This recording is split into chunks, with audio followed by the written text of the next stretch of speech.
عجیب بات ہے، جو سزا اللہ تعالیٰ نے شرک کی بیان کی ہے، کفر کی اللہ نے سزا بیان کی ہے، جو سزا اللہ نے مرتد ہونے کی بیان کی ہے، وہی سزا بے ادبی کی اللہ نے یہاں بیان فرمائی ہے کہ تمہیں اندازہ تک نہ ہو اور تمہارے سارے اعمال غارت ہو جائیں گے۔ اس سے حضرت صلی اللہ علیہ وسلم کی انتہائی بلند، انتہائی لطیف، انتہائی حساس اور انتہائی عظمت سے بھرپور مقام کا پتہ چلتا ہے۔ اس لیے انسان آپ صلی اللہ علیہ وسلم کی غیر موجودگی میں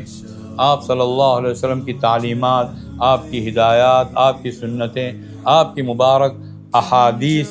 جہاں درس حدیث ہو رہا ہو، آپ صلی اللہ علیہ وسلم کی باتیں سنائی جا رہی ہوں، وہاں شور و شغب کرنا، کوئی ہنگامہ برپا کرنا اور ایسا رویہ اپنانا جس سے احادیث کی ناقدری اور سنت رسول کی اہانت نعوذ باللہ معلوم ہو، تو اس پر بھی